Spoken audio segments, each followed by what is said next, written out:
tersebut sudah sesuai dengan tujuan utamanya ataukah belum gitu.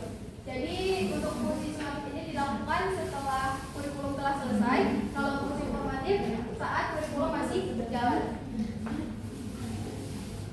Oke, jadi berbeda dengan Hamalik, ini Hamalik ya.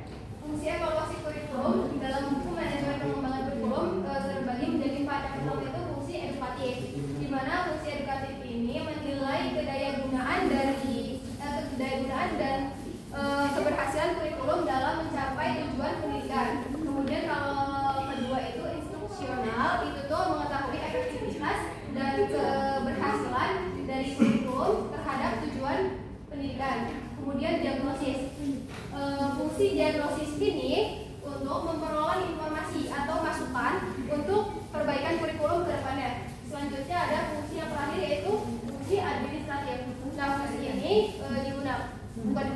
fungsi ini untuk mendapatkan informasi dan juga pengelolaan kegiatan pembelajaran.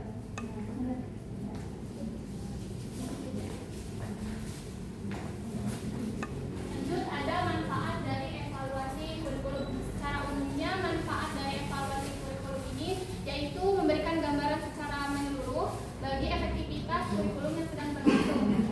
Kemudian evaluasi ini juga dapat bermanfaat untuk meningkatkan kualitas kurikulum itu sendiri dari segi isi, kemudian metode dan penerapannya di berbagai sekolah. Kemudian jika kita kelompokkan di sini ada 3, yaitu yang pertama untuk pendidik, yang kedua untuk pembentuk kebijakan, dan yang ketiga untuk orang tua dan masyarakat. Yang pertama untuk pendidik. Evaluasi ini bermanfaat untuk melihat, guru bisa melihat sejauh mana tingkat keberhasilan dari sebuah proses pendidikan. Kemudian dari evaluasi ini juga bisa diketahui apakah metode yang digunakan seorang guru di dalam proses pembelajaran itu sudah sesuai ataukah belum. Kemudian untuk pengguna kebijakan. Nah, evaluasi ini bermanfaat untuk menilai sejauh mana setiap sekolah itu menerapkan program kurikulum yang sudah ditentukan. Apakah sudah sesuai, kemudian apakah sudah berhasil ataukah belum. Kemudian yang ketiga yaitu untuk orang tua dan masyarakat. Nah, evaluasi di sini bermanfaat bagi orang tua dan masyarakat untuk menilai serta mengukur sejauh mana kurikulum yang diterapkan itu dapat memenuhi aspirasi dari orang tua dan masyarakat.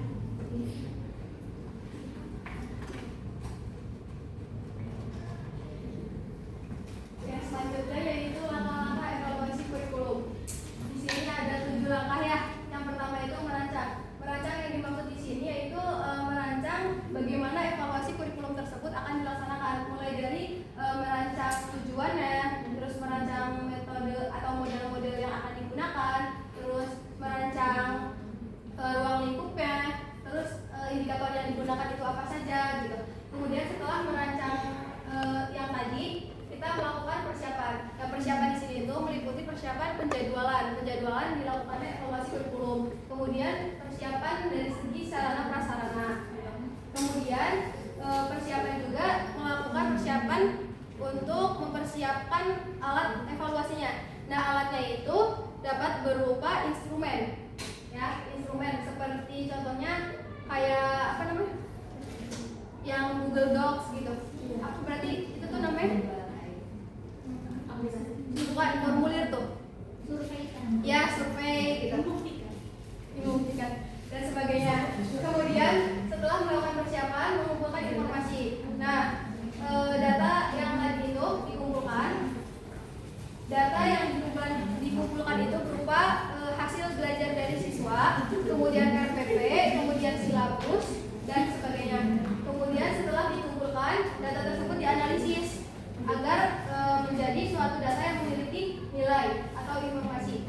Kemudian setelah dianalisis, kita dapat membuat kesimpulan. Nah, kesimpulan tersebut dapat digunakan sebagai pertimbangan apakah kurikulum tersebut relevan atau tidak. Kemudian setelah membuat konklusi atau kesimpulan, kita seorang evaluator itu bisa membuat rekomendasi. Nah, rekomendasi tersebut dapat berupa saran.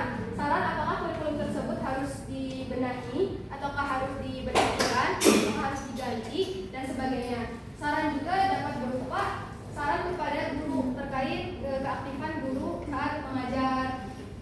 poinnya.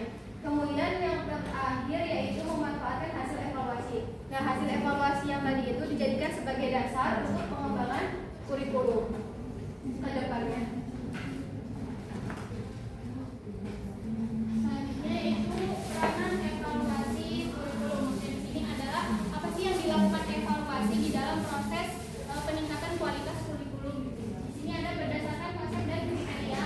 Yang pertama peranan konsentratif, yang kedua peranan kreatif, yang ketiga peranan kritis dan evaluatif. Yang pertama konservatif.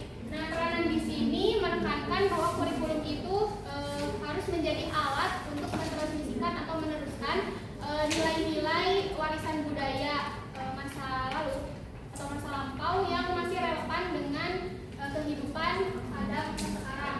Kemudian kreatif di sini yaitu peranan yang menekankan kurikulum itu harus mampu mengembangkan yang baru. Kalau yang tadi itu kan meneruskan, kalau yang itu mengembangkan yang baru atau menciptakan yang baru sehingga kurikulum tersebut dapat menjadi wadah untuk siswa mengembangkan posisi dirinya.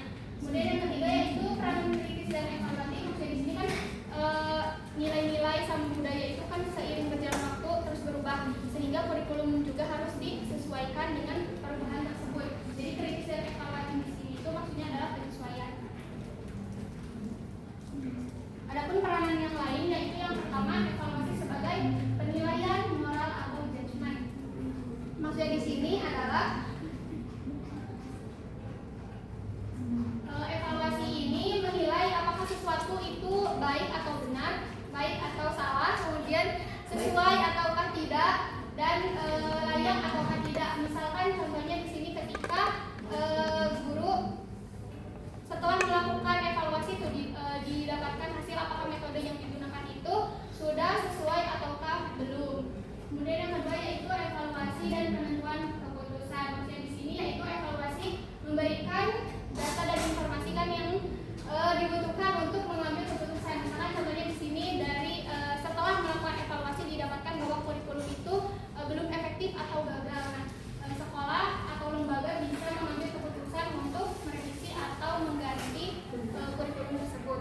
Kemudian yang ketiga yaitu evaluasi dan konsensus nilai. Maksudnya di sini yaitu menyatukan pendapat, menyatukan nilai-nilai pandangan dari berbagai pihak yang terkait, entah itu guru, siswa, orang tua, kepala sekolah, dan pihak-pihak lainnya.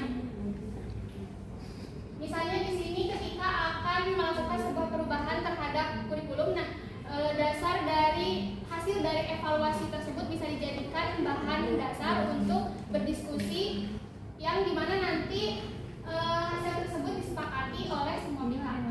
Itu.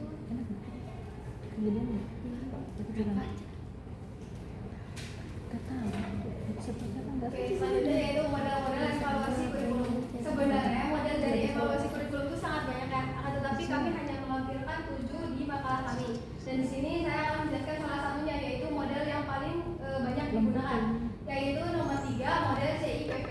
Jadi model CIPP itu merupakan model yang dikembangkan oleh sebuah tim yang dipimpin oleh orang bernama Daniel. Nah, di mana model CIPP ini merupakan suatu pendekatan evaluasi yang dapat digunakan dalam berbagai bidang, mulai dari bidang pendidikan, bidang bisnis, terus bidang manajemen, dan bidang-bidang lainnya. Dan sesuai dengan singkatannya yaitu CIPP, bahwa model ini tuh memiliki 4 komponen utama atau 4 utama gitu. Apa tuh? Jadi yang pertama itu ada C itu mewakili konteks. Nah, konteks yang dimaksud di sini adalah tujuan utama dari evaluasi konteks tersebut adalah mengumpulkan data yang diperoleh dan untuk menentukan tujuan yang relevan dengan potensi yang dimiliki oleh kurikulum tersebut. Kemudian untuk I yang dimaksud di sini yaitu input atau masukan. Nah, tujuan dari evaluasi input ini adalah menentukan cara bagaimana agar tujuan dari kurikulum tersebut bisa tercapai. Kemudian P yang pertama yaitu proses. Proses di sini bertujuan untuk menganalisis pelaksanaan dari kurikulum tersebut. Kemudian P yang terakhir yaitu produk atau hasil. Nah, tujuannya yaitu untuk menghasilkan sejauh mana sih kurikulum tersebut tuh berdampak atau berpengaruh kepada peserta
tujuan kurikulum diterjemahkan ke dalam beberapa kegiatan yang lebih terperinci, misal dalam bentuk mata pelajarannya, kemudian dalam proses pembelajarannya. Yang ketiga yaitu uji coba dan revisi. Nah, uji coba dan revisi ini tahap di mana kurikulum itu mengalami pengujian awal sebelum disebarluaskan. Jadi biasanya dilakukan di beberapa contoh sekolah gitu ya. Tujuannya itu untuk mengetahui apakah kurikulum tersebut sudah cocok dan sesuai, dijalankan dengan baik. Kalau misalkan ada kekurangan, maka bisa direvisi agar kurikulum tersebut bisa diterapkan dengan maksimal. Kemudian yang keempat yaitu uji lapangan. Nah, uji lapangan ini setelah tadi uji percobaan, kemudian diuji kembali setelah mengalami revisi, itu diuji kembali di secara lebih luas gitu. Kalau tadi kan cuma beberapa sekolah, kalau ini berarti lebih banyak lagi gitu kan. Tetapi dengan kondisi yang berbeda. Misalkan di sini kan tujuannya kurikulum untuk memastikan bahwa kurikulum tersebut bisa diterapkan di semua sekolah, entah itu yang di kota ataupun di desa.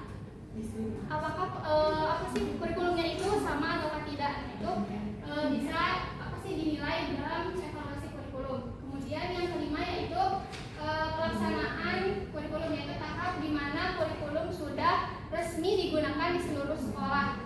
Nah, di sini tuh tujuannya untuk menilai apakah kurikulum benar-benar dijalankan sesuai dengan rencana atau rancangan awal, kemudian apakah semua pihak itu mendukung. Bisa dilihat dari respon siswa, kemudian kesulitan guru dalam menyampaikan materi atau penerapan kurikulum